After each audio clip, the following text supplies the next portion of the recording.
Yeah, yeah. Yeah, yeah. Yeah, yeah, yeah, yeah, yeah, yeah, yeah. Anyway. Where the fuck are you? Yeah, literally. What is the we need red some line? cigars and shit. I wish we could. I almost brought weed in, and then I was like, this place is too prestigious. Yeah, they're gonna... Everyone in there was like, not to be rude, but it looked like a lot of Karens who would like, give like dirty looks to weed. For sure. They were about to pull the shit on you that you did a fucking West Side's listening party with the bomb. Damn. I was so fucked up. I forgot that happened when I woke up the next morning. Dude, that whole day was a hassle. I fucking got there. Dude, I waited in that line way longer than I fucking should have. Yeah, you should not have waited in the Dude, line. my fucking feet were hurting so bad, dude. Like, I was like, bro, I just want to sit down. Please, yeah. I don't know how I got it back in. Yeah, dude. It's crazy that it took that long. Like, and I walked in with Benny, so it was easier to do it like that. But that fool didn't walk in until later, and I was like, fuck, dude, like, you know. Yeah. So I'm trying to like get up in there and like say my hellos and, you know, fucking get a drink while I can. I'm like, you know, I'm not in town for long, so. But yeah, dude, fucking. For people listening, we were at the West Side Gun album listening party at the Gold Room in New York City, and I was tripping on mushrooms. And everyone was smoking in there. Were you on shrooms? Yeah, I was on shrooms, and everyone was smoking in there. Yeah. And I was like, well, I want my fucking bong. Yeah. So I went out to the car to grab my bong. And when I came back in, they thought it was a bottle. Yeah, and I heard they them saying banned me that for shit. life Yeah, until I was I like, tucked my way out of it. I was like, what the fuck? I was like, dude, it's just a bong. But I'm like, yeah, I was like, damn, homie is really trying to bring in the whole... It was a big The whole one. setup, yeah, it was. It wasn't small either. It wasn't like a bubbler. This shit was like a fat ass like bong. Yeah, it's just funny. It did look like a bottle though, because the way you were holding it, it looked it's fucking funny. That I've been there. You saw that whole bullshit about when I got arrested earlier this year. Oh yeah, what happened? So I was at a bar in like San Luis Obispo, which is a little north of LA. It's probably like 4 hours north of LA. And I was there with a group of my homies. I was there for my homie's birthday, and everything was cool. We were fucking shooting the shit. We're drinking, partying, whatever. And some dude fucking pulls up on me and asks me for a lighter for a cigarette. We're in the outside patio, and that dude had a bottle of UV with him that he apparently snuck in, and I don't fucking know this guy.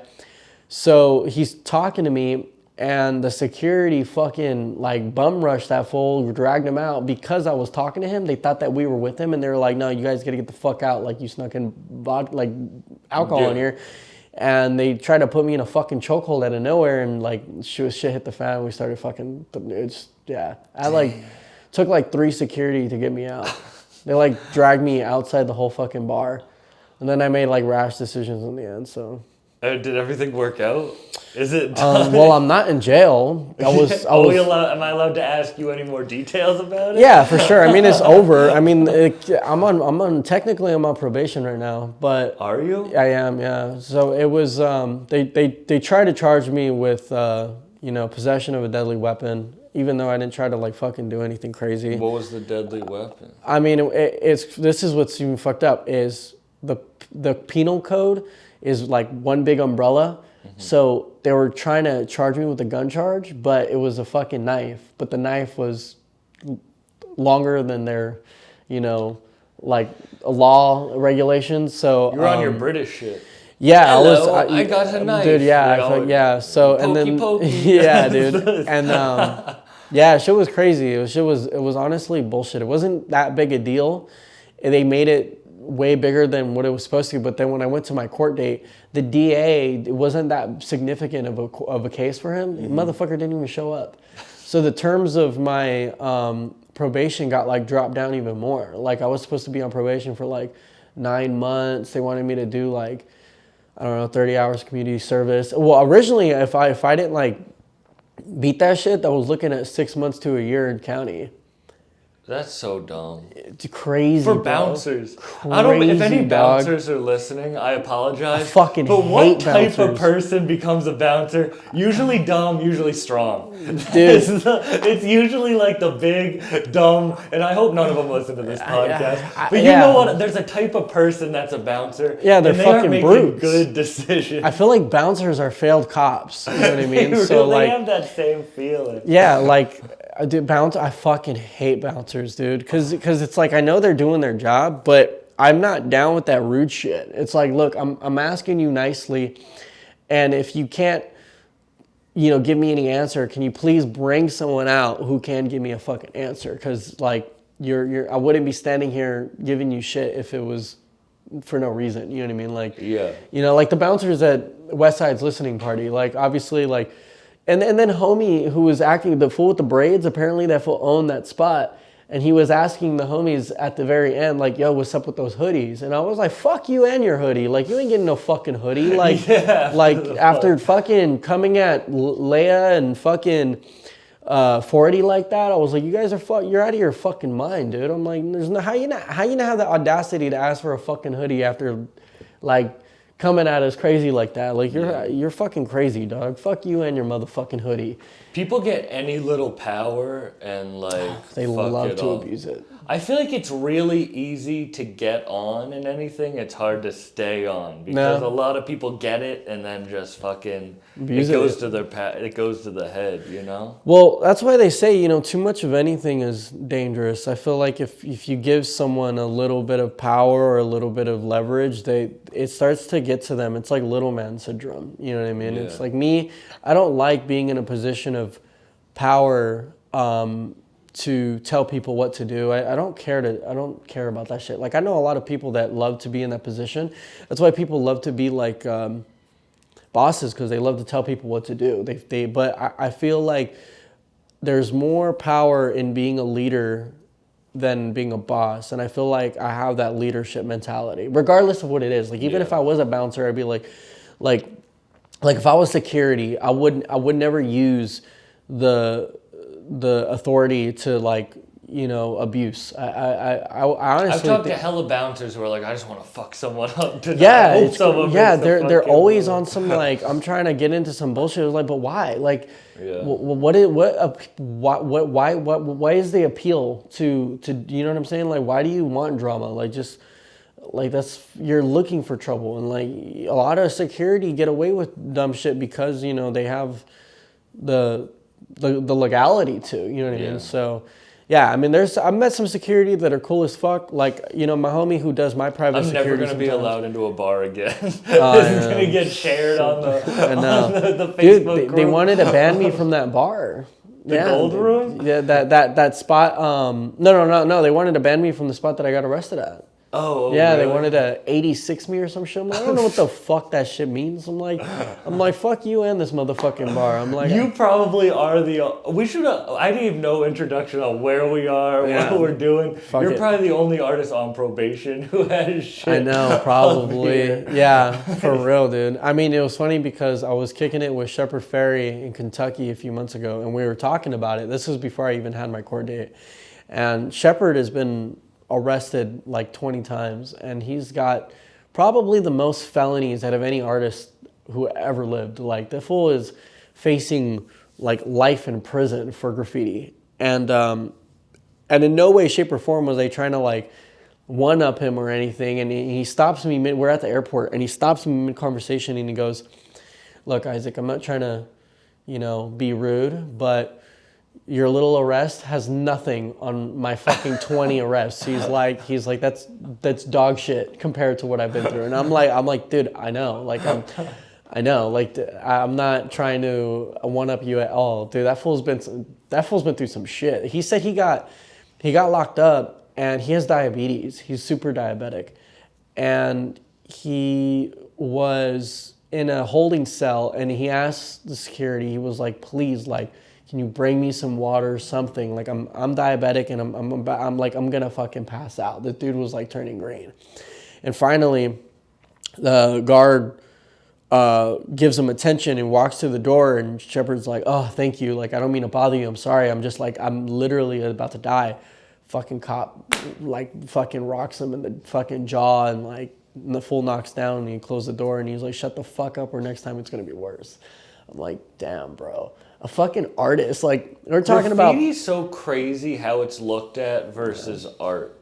Well, Shepard has been very adamant about doing artwork on spaces that are very public, in the sense of like, he's a taxpayer. So he in part owns this property. So therefore he should be able to have the freedom to express his art form on this said property that he part owns as a taxpayer. But it's not like a fucking house or like a business. It's like an abandoned building or scaffolding that's like wood or some shit, like, you know what I mean? Or like a freeway, like a highway or something that you, as a taxpayer, you in part own. So, I mean, he does have a point, but yeah, that fool is, did they try to give him in it's funny, he actually got his like crazy ass lawsuit here in Boston. They were saying the Boston like police, they were charging him with like a felony for every sticker that was up. And there was like hundreds of stickers up.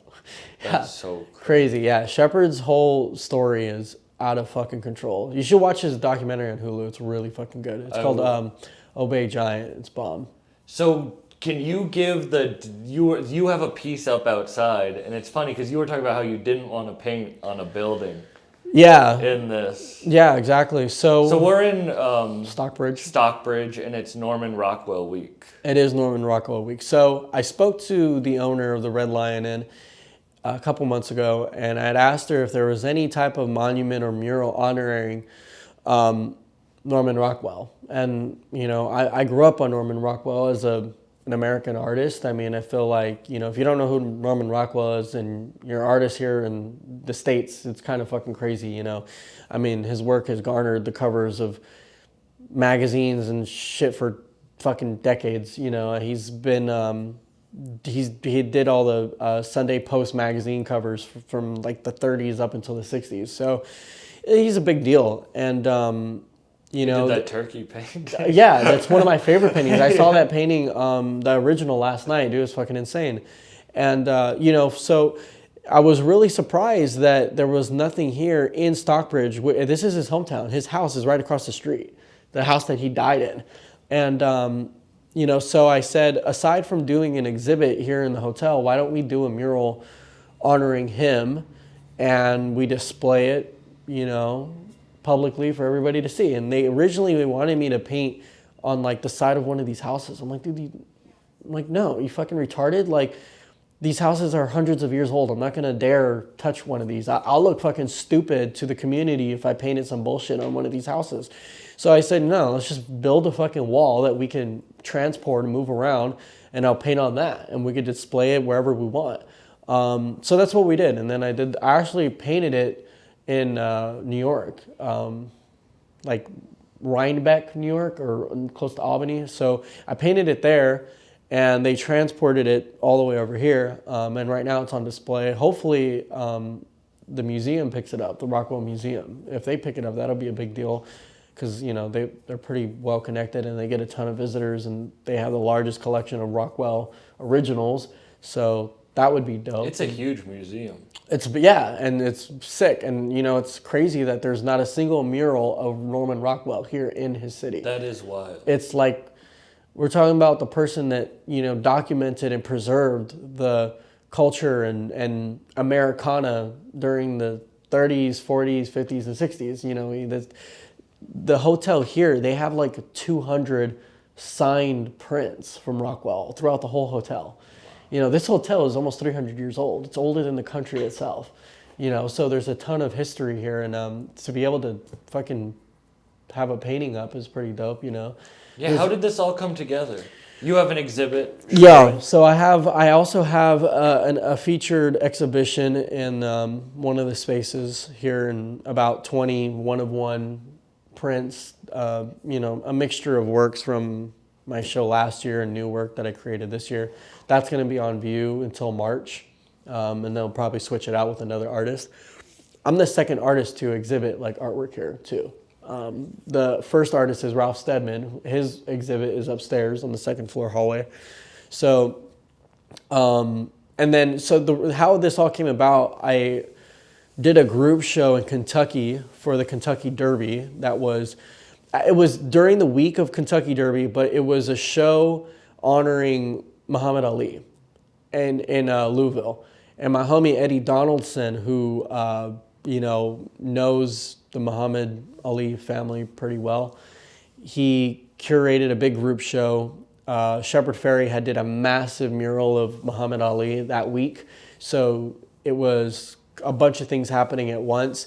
And then Ralph Steadman was also doing an exhibit during the Kentucky Derby, and his, quote unquote manager, his name's Michael Cash, kind of linked up with my homie Eddie, and they kind of merged the exhibits together, and it became this one huge exhibit. I was a part of it. I had a piece in there, the portrait I did of Ali with the third eye.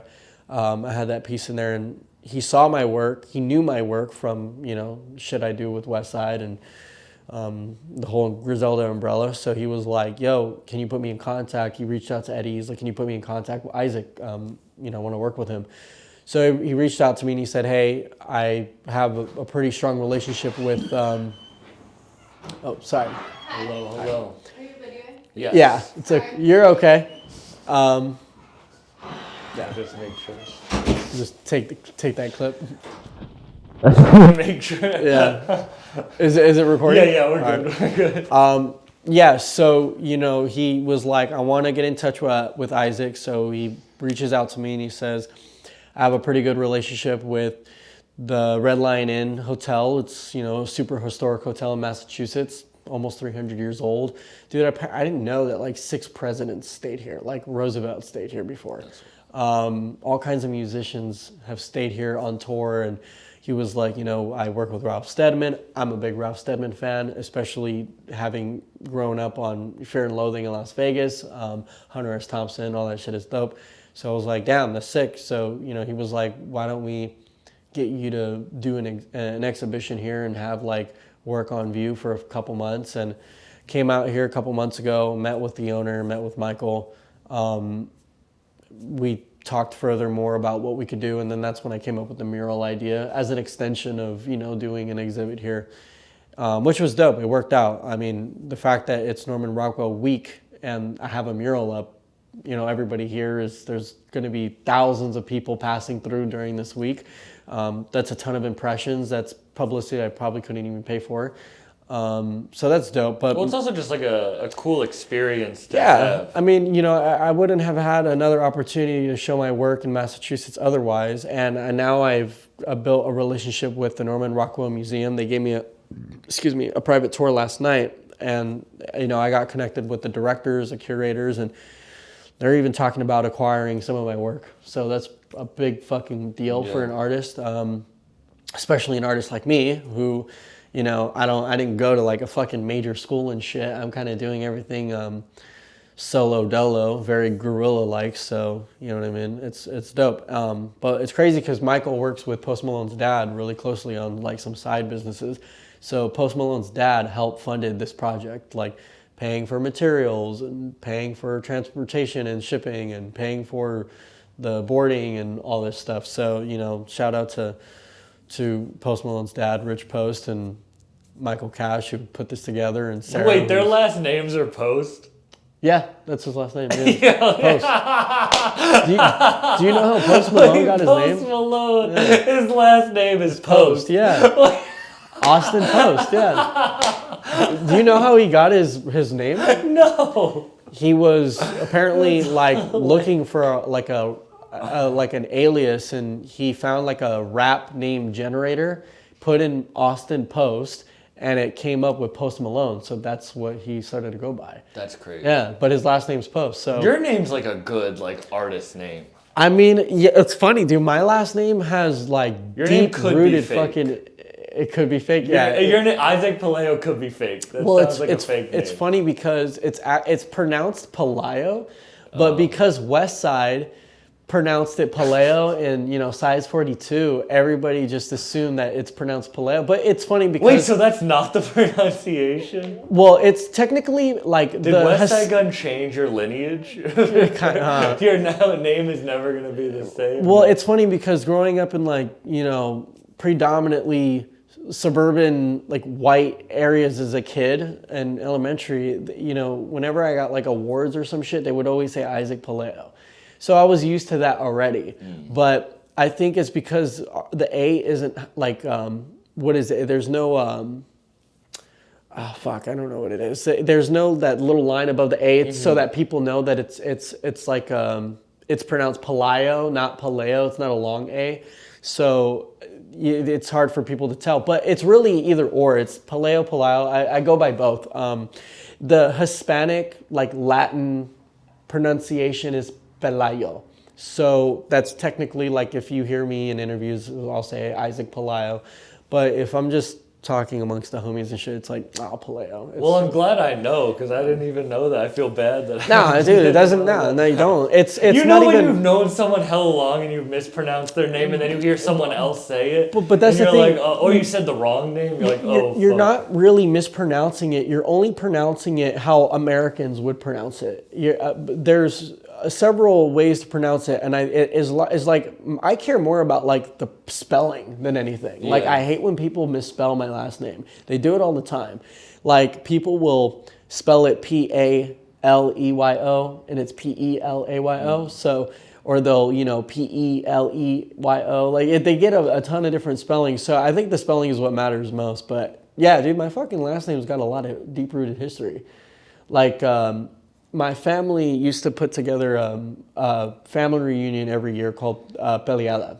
And they did a ton of research on, our lineage and our fucking ancestors and shit. And allegedly, our ancestor is Don Pelayo, who was the founder of the kingdom of Asturias in Spain. Asturias, Spain is northern Spain, and he is attributed with starting the Spanish Reconquest. Wow. In 737 AD. It's like over 1,000 years ago. Do you feel a connection to that? If you see the picture of him, like the painting, his portrait, dude, he looks like my ancestor. That's crazy. It's crazy. Like, yeah, it's insane. My famous ancestor sucks, and I feel like I don't want to tell people who it is. Who is it? It's Robert E. Lee, who was the head of the Confederate Army. What the fuck? Yeah. Are you serious? Yeah. How do you know that?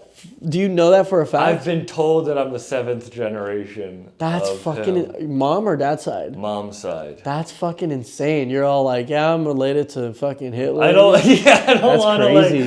And there's pictures of me as a kid dressed up as a fucking Confederate? Confederate with a big white beard. That's crazy. Yeah. What were the feds? Blue or gray?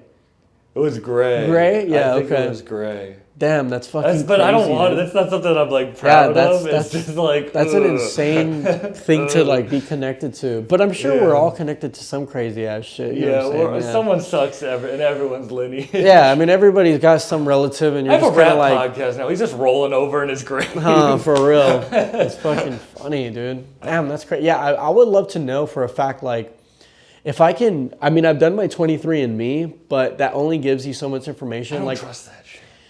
I mean, it's pretty accurate. It's I know pretty people scary. who have found siblings that they didn't know about. Yeah, oh, dude, there's like so many people I'm related to. It's crazy. But, I mean, we have a massive family. Like, in my family, there's Diaz, Corona, Munoz, Mayfield, Pelayo. So, I don't know. I being a Pelayo is dope.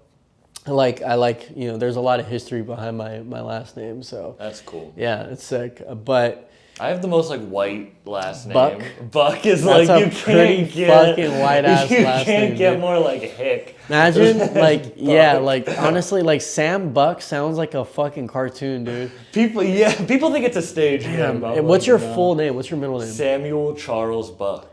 Damn, dude. Which shortens down to Sam Chuck Buck. That sounds racist as fuck. Dude, that's like that name comes with heavy racism. Like, it does. I have to be on the defense, right? Samuel Charles Buck. Damn, dude, you sound like a landowner. It's not the worst name in my family. But it's funny because it sounds like a heavy American name, like Super Samuel American. Charles Buck. It was Sam Chuck Buck. It's pretty fucking funny. My dad's name is Dick Chuck Buck. Are you fucking serious? Yeah, Dick Buck. Wow. That's a porn star name. Yo, they were not fucking around with y'all's names. But I like your podcast name. Bucked Up is dope. Bucked Up is a pretty clever name, and I think had it been anything else, it probably wouldn't have been as funny. You know what I mean? But no, Bucked Up works. Buck is a pretty. Have you ever gone just by Buck? No, that seems like I have to have a southern accent and some dip in it. I mean, that'd be pretty crazy. My name's Buck. Yeah, and then just spit on the. Just fucking got fat ass fucking tobacco. And like one of those long. Little fucking pieces of grass, wheatgrass. Grass. Fucking Buck. That's I don't think I've ever met anybody named Buck. My uncle's name is Donald Buck. Oh shit, that's pretty crazy. Yo, you got some white ass fucking names in your family. It's one letter off from Donald Buck. Fucking Donald Buck, like Donald Dick Samuel, like Jesus Christ, dude. Yeah. Your fucking y'all's whole name sounds like it just came right off a plantation. That's fucking crazy. What's your mom's name? Jennifer Freeman is my mom's name. Oh shit! Yeah, Freeman's a pretty popular name. I see Freeman a lot. Yeah, but it's not really a white person name. Do you know where it comes from? Well, yeah, because the slaves, they gave him the name Freeman. Is that where it comes from? Yeah, that is where it comes Hi. from. Hello. We're gonna have to pause it. Welcome to the Bucked Up Podcast. That's crazy. I told them not to put a disturb sign there. All right, never mind. We'll spice it up. No, I'm keeping that one. He didn't say shit. Yeah, didn't look like he spoke any English. I was kind of a weird timing to come in talking about you slavery. You probably heard the conversation. He's like, I'm ending this. He's just like that meme from fucking Vince McMahon. He's just like. Yeah, dude, that was a weird time. So weird timing for him to walk in. But yeah, that's crazy. Freeman, no, but because.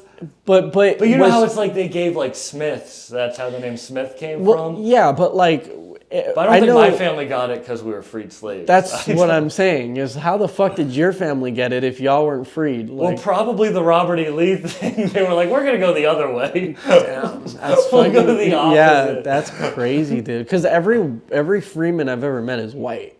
Really? Morgan? That's crazy. Morgan is. Last name is. I totally didn't even fucking think about. I've never met Morgan, so I didn't even think about. Even I have a first name basis, being related and all. That's my grandfather. I think I've met like 3 Freemans before, and they've all been white. Really? So yeah. I've met a lot of Freemans. Not many have been white. That's crazy that didn't dawn on me. Isn't it crazy calling celebs by their first name? Morgan Morgan. Imagine calling Morgan Freeman Morgan, what's up? Yo, that'd be crazy. I mean, I said what's up to Don Cheadle recently. I was like, what's up, Don? And he just walked right by me. I was like, yeah, it's crazy, dude. Fool's he's getting old too. Don Cheadle. Yeah. He's making that Marvel money. Well, shit, he better be, because he's getting old as fuck, dude. It's really sad what's happening with Bruce Willis. He's like completely retired. Dude, he sold his likeness. Like he sold his face so that AI can still like production companies can use AI to use his identity so that he can still like make money. I mean, not a bad move if you're an actor. If you really think about it, if you're going to die, why wouldn't you have income for your family? Because you're no longer going to be able to work. I mean... Yeah, it's just kind of... Unless they have you saying some real horrible shit. Then that's the part that's you gotta have a no word list. You're like... he's like, I would never say anything like that. Like, the fuck? Yeah, dude. Well, that's what's kind of like, the music, all this AI music shit. There was a song with, like, I think that was going around, and it was like, is this... really Kendrick Lamar or not Kendrick Lamar? And there was debate. People were like, Kendrick would never say anything corny like that. And then apparently it's like really him. So it's like you can't tell the fucking difference. It's like the Kanye West shit. I hear Kanye West AI songs that are better than the Christian shit he's putting out. I mean, well, it's because it's probably it's pulling material from like what he used to write about or sound like. So how do you feel about AI art? I don't know. I think it's I think it could be a useful tool as far as, pulling ideas and allowing the internet to kind of, mash up, you know, a bunch of keywords that you just, if you don't know how to mash them up together. I mean, for me, I don't think that I would ever utilize AI to help me, because a lot of what I paint from is like historical stuff that is hundreds of years old. That's what I pull my inspiration from. I don't really, AI is like very futuristic, and I don't see myself going in a futuristic route, whereas I'd rather take historical things and put a modern flip on it and sort of like allow that to be the future. Where instead of like, you know, like everybody's going in this future high-tech direction where it's like, no, I'm going to create a new Renaissance, taking inspiration from old things. I mean, that's how the Renaissance even started. You know, the Medici family wanted to take Roman and Greek values and bring that back to the fore with art, literature, tapestry, and architecture, and you know, that was the type of stuff that kind of created the foundation for a society and was like the cornerstone of a metropolis. So they wanted to revitalize that.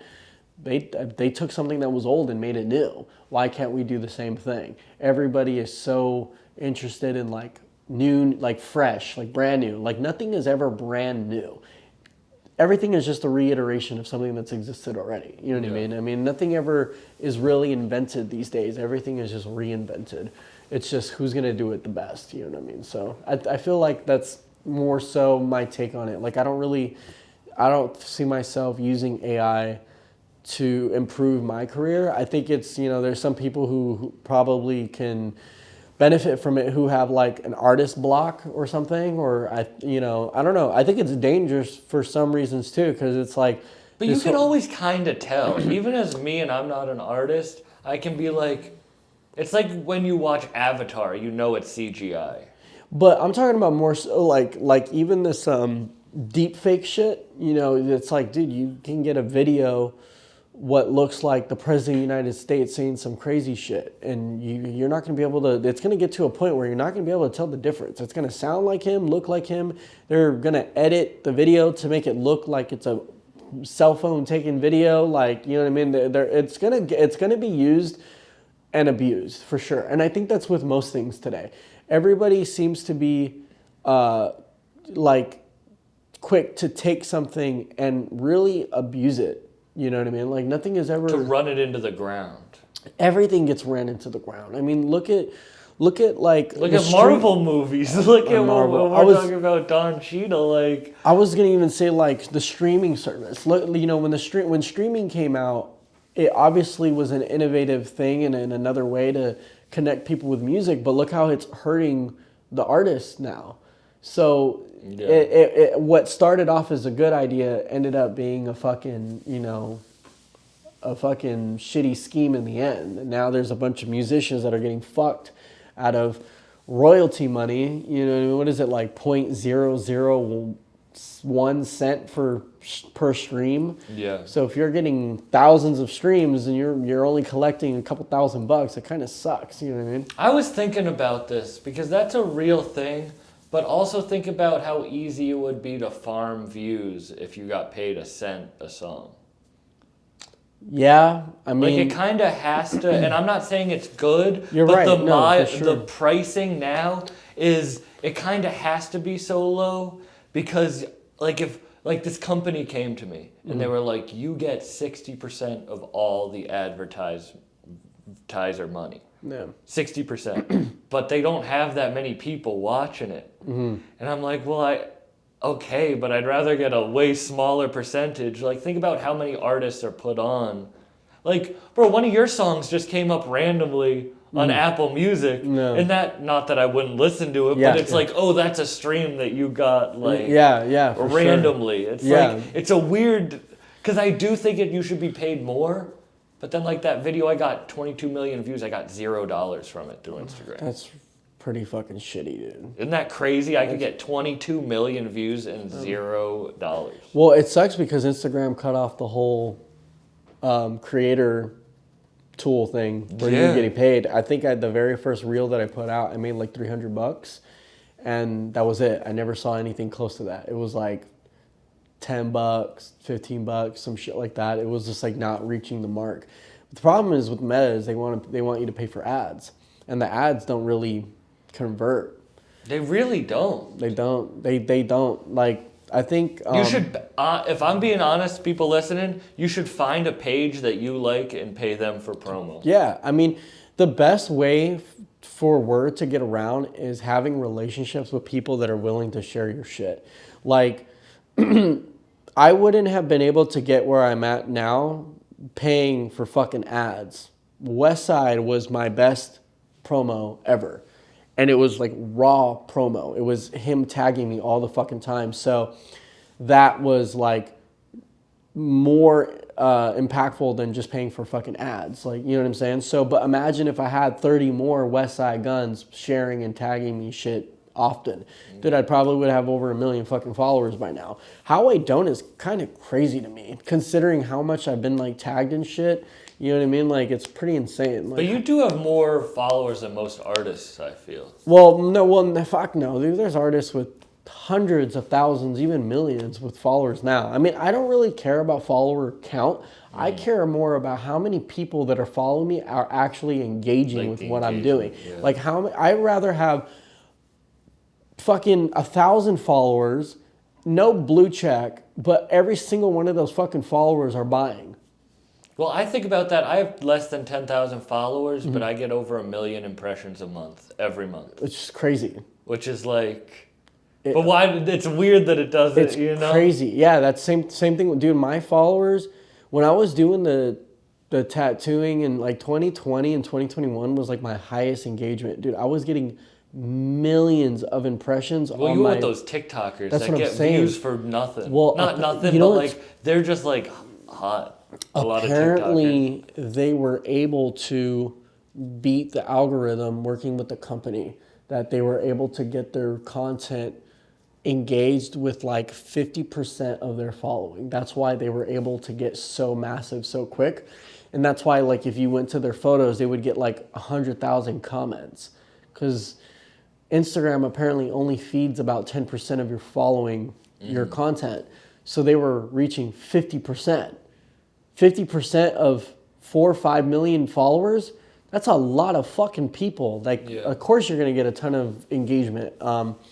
So, yeah, I mean, you know, during that time, I was getting millions and millions of impressions. I'm talking about hundreds of thousands of people looking at my story. I mean, I think my most liked photo was like 100,000 likes. You know what I mean? Like, it was crazy. But I don't like think of that shit and I'm thinking, oh, I need to get a certain amount of like, fuck that shit. Who's buying shit? You know what I mean? What's crazy to me is that I have over 100,000 followers, but very few of them are buying.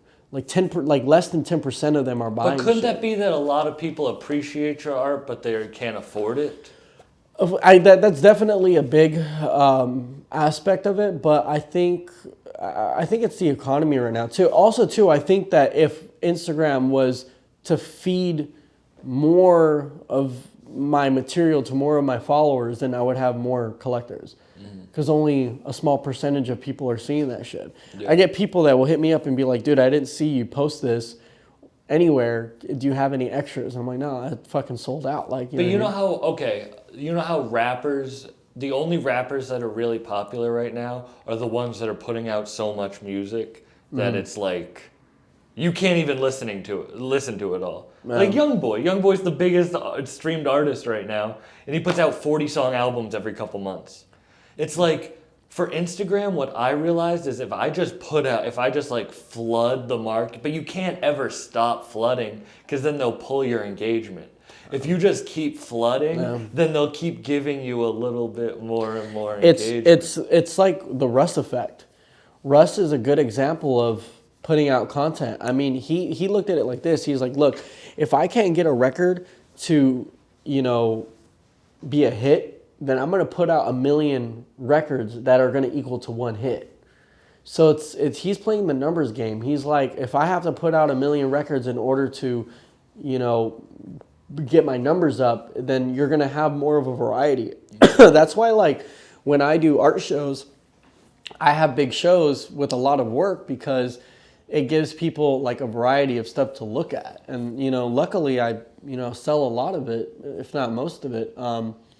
So that gives me an advantage where some people will just, paint 10 to 15 pieces and there's like, they all look too similar, you know what I mean? Yeah. So I think having big projects and constantly putting a lot of projects out, you're feeding, you're not, I try not to oversaturate my market, but put enough out where it's like, it's feeding the machine, But do you think there is such a thing as oversaturation now? Yeah, for sure. Even within art, yeah. Because if you put too much shit out, it's going to get overwhelming and people are just going to be like, all right, he's got too much stuff. Like, the point, too, is to sell things out. Like, that's why I think Amiri became so big as, like, a fashion brand, because it was limited edition stuff and they were plugging it in certain boutiques. And it was hard to get. But now they're kind of, like, Amiri seems to be getting a lot of flack and getting a lot of hate because apparently it's too easily accessible. Everybody can get it now. There's Amiri stores all over the place, and it's like the price of it is going up too quick, where people can't afford it and everybody's wearing it. So they're like, oh, all right, well, fuck it. I'm not going to slave away to wear something that so many people have, and it's already like too expensive, you know what I'm saying? But then, okay, I'll look at someone like, shout out Kip to Fog. Mm-hmm. He paints all the time and just keeps putting out, and you can see his progression and how good, I mean, he was always good, but he didn't paint at all. He started one day and now he is where he's at. No. And that was kind of like, it's cool for someone like him to see the progression, and he kind of, he floods the market with it. Well, Kip is also at a stage where if he's building up momentum right now. So if he's going to see, it's kind of like, when you have like less than 10,000 followers, it's easy to see your following go up very quickly and you see the growth very fast. But once you reach like, 10, 20, 30, like it starts to look like slow progression because it's so much momentum, you can't pay attention to it all.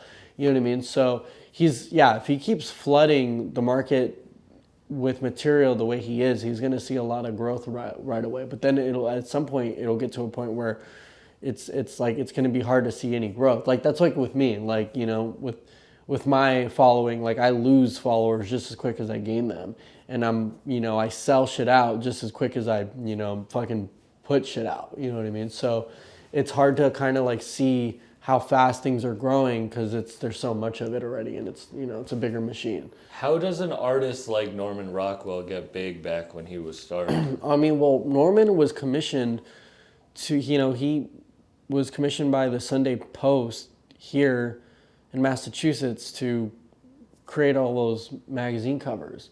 I mean, he had that like license for like 3 decades. He created all the covers for the Sunday Post for 30, 40 years. I mean, he did collaborations with Cornflakes, like Kellogg's. He's done collaborations with all types of people. But what was he doing before that? Like, how does he get I think he that? was always an artist. I don't know too much of my history on his past. I just mean like old artists. How did they get on? Like, well, before the internet. I mean, there's different, every decade is different, or every century is different. If you want to go back 500 years ago to like Da Vinci's times, artists then were they had a patron who, constantly commissioned them to create portraits for them, and they were commissioned by the church to create murals and these frescoes to storytell, or commissioned by dukes and fucking cardinals and shit. But they can only be commissioned because people of that time who wanted art, they had to be able to afford it. Poor people didn't have art. Art was a rich person's fucking thing 500 years ago. It still is now, but art is more accessible to most people now because of making art commercially and making it, making different types of art that's more accessible, like prints, posters and shit like that. But artists have always made a living by being commissioned. Rarely did artists make art and just sold it. That didn't happen until later. That didn't happen until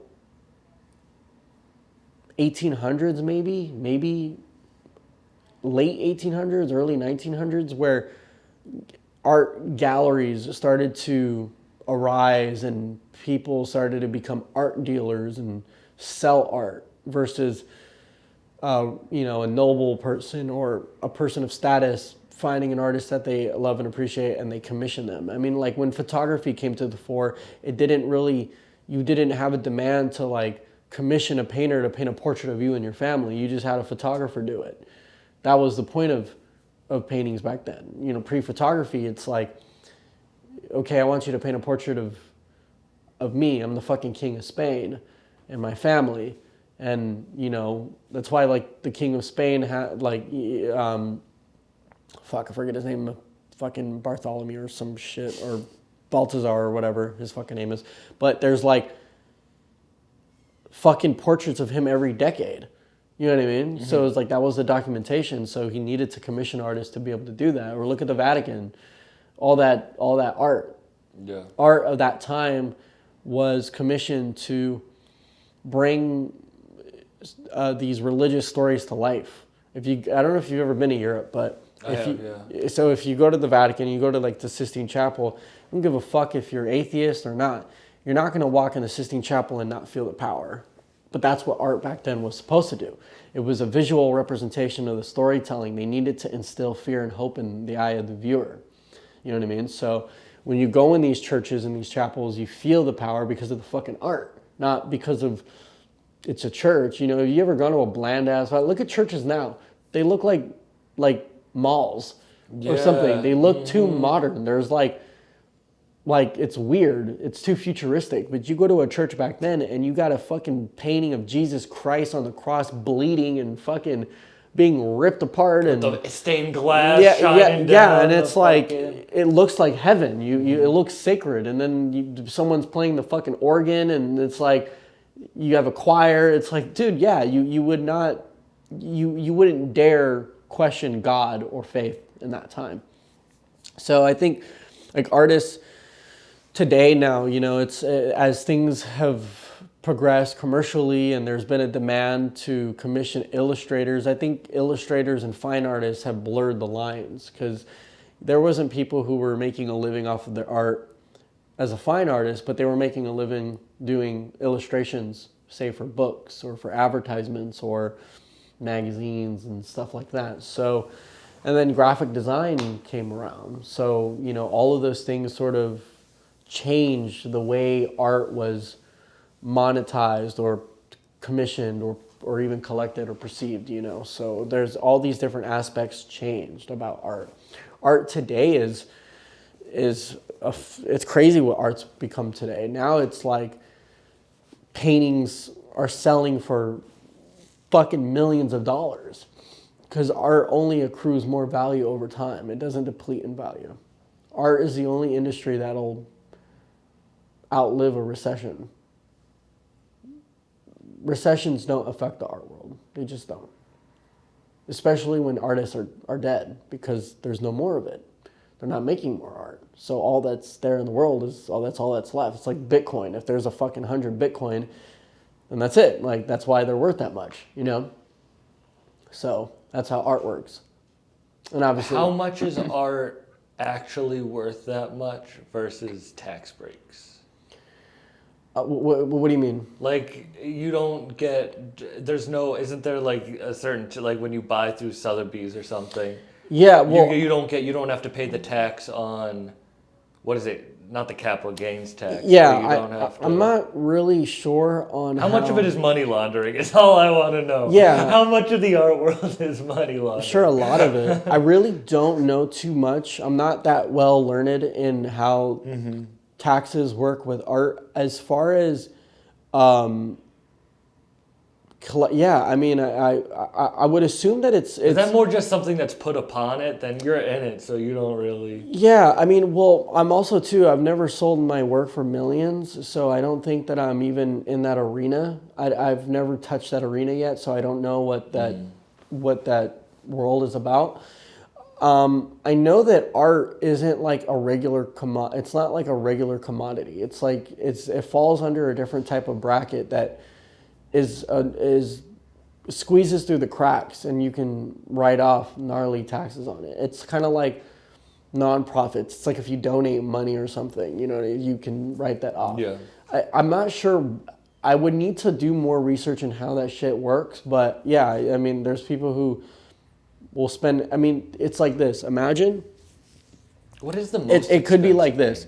If a person buys, let's say, $1 million painting and they donate the painting to like a museum, or they give it to a museum to put on view for X amount of time, and then they take it back, and you know they got a tax write-off on it because they donated or some shit. You know what I mean? So I don't know what type of I would have to do my research on the legalities and how that stuff works. But yeah, it's crazy. I mean, do you know what the highest sold painting ever was? Yeah, Salvator Mundi, which is controversial because there's a lot of historians that say Da Vinci did paint it, Da Vinci didn't paint it, but it was bought by a Saudi prince for $450 million. That's crazy. $500 million, the most expensive piece of artwork ever sold. That's wild. Salvador. Do you think it's real? Mundi. It's really fucking good. But you don't know if it's Da Vinci. It's really good. I mean, I've never seen it in person because it's hanging on this motherfucker's yacht, which is fucking stupid. Yo, isn't the water gonna ruin it? So cool. You better have that in the most protected fucking case. It's the dumbest thing I've ever heard, dude. But the money isn't real to them. You see the fleet of Ferraris and shit where it's like But the artwork is crazy, you know? Yeah. But to him, he doesn't care if it's real or not because $500 million isn't that much money. It's a really stunning painting.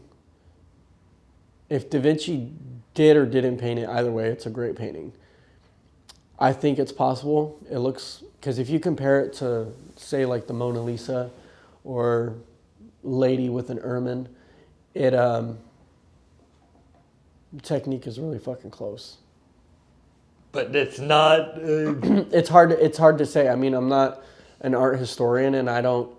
I haven't like looked at Da Vinci's up close like that, so I couldn't. I mean, you did the Mona Lisa. Yeah, but I mean, I've also never seen Mona Lisa up close like that, so I can't really see the brushstroke. I can't dissect the layers. I mean, they did carbon dating and they did a bunch of X-rays, and it's, you know, same paint is used, same time frame. So there's some people that really believe that Da Vinci painted it.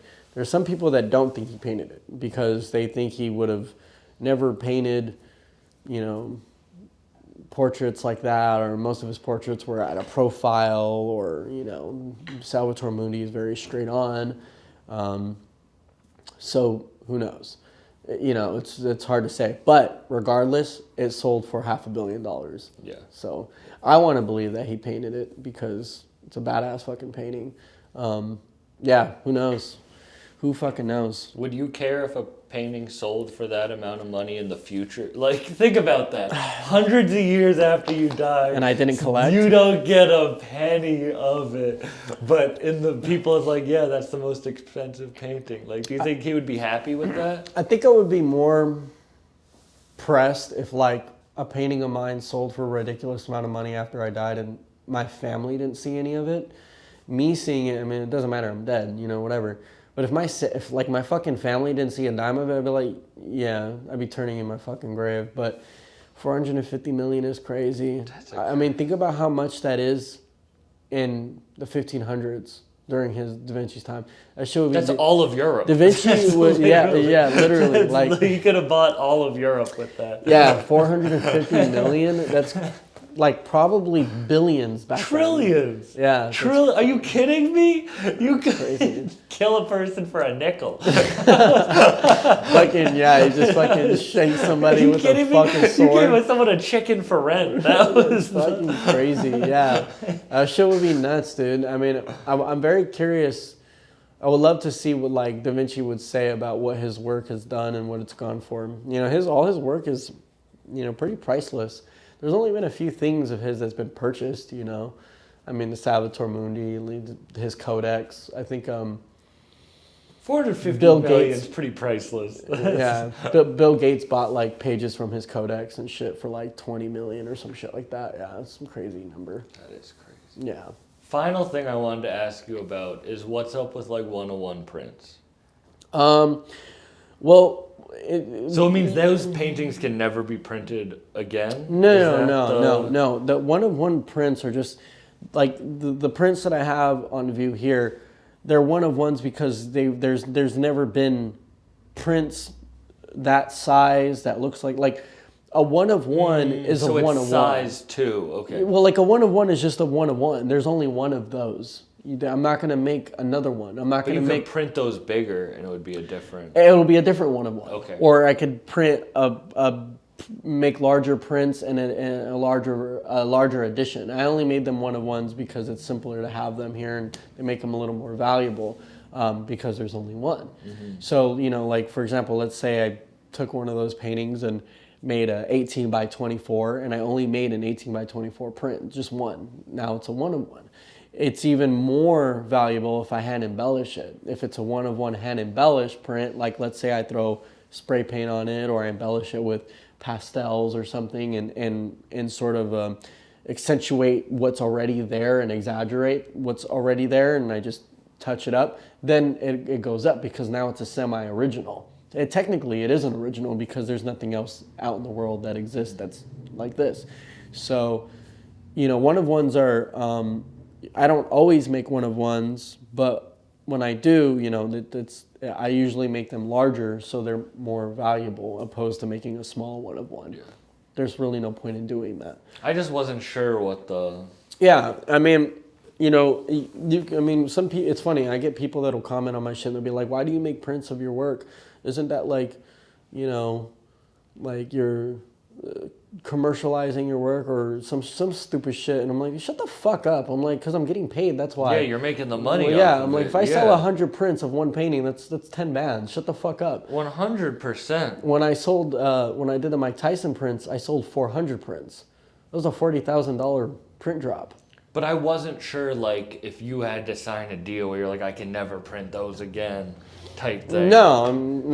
That's up to my. That's like my decision. I mean, unless I well, like. that's good to know. Yeah. I don't know how the art world works. That would only occur if someone commissioned you. Like, let's say someone approached me and they're like, Isaac, I can't afford this original painting, but I want a print of it. But I want a one of one print, and I want it this size, and I'll pay you for what it's worth. Cool, but. Once I sign one of one, that's the agreement right there that I'm saying, hey, there's only one of these in existence. There's only one of these that's ever going to be existing. Then I can never recreate this exact print at this size. I could reprint it smaller or bigger, larger edition, but I won't ever recreate anything that if there's an edition number signed, then that's all that there will ever be. That's like West Side dropping the Chris Benoit print again, or any of those prints, and then like dropping more of them when they're clearly already numbered like 1 out of 187. So it's like, what are you gonna like? You'd have to make the prints different so they differ from the first ones. Yeah. So it's like that. I remember watching a documentary on Netflix a couple of years ago about a dude who would like fake prints. You talking about the artist that would forge famous paintings? Yeah. Mm-hmm. And then do like crazy prints of that shit. So I always was confused about what prints really were after that. So that guy, what he would do is he would like do his research on missing famous paintings that just went missing from like, I don't know, the World War II and shit.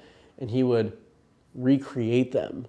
And he was good with like carbon dating and all that shit. So he would like buy old canvases, use old paint and like he was brilliant with it. Like he was able to fucking make whatever, Van Goghs, Picassos. That's so crazy. And he went to, I think he went to fucking jail, but made a lot of money selling fake. Another artist with a fucking yeah, dude, fucking straight criminal. Yeah, but art is one of those things that's just fucking, you know, it's federal.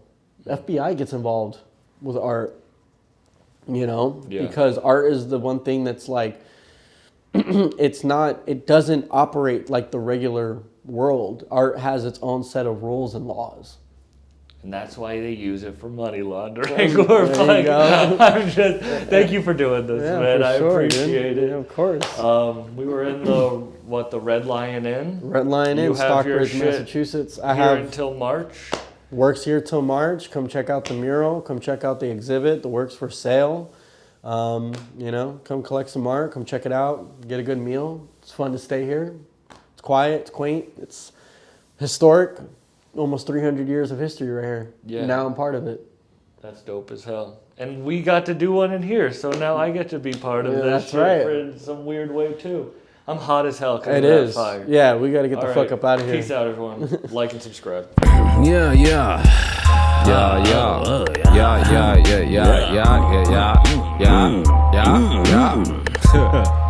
Hey,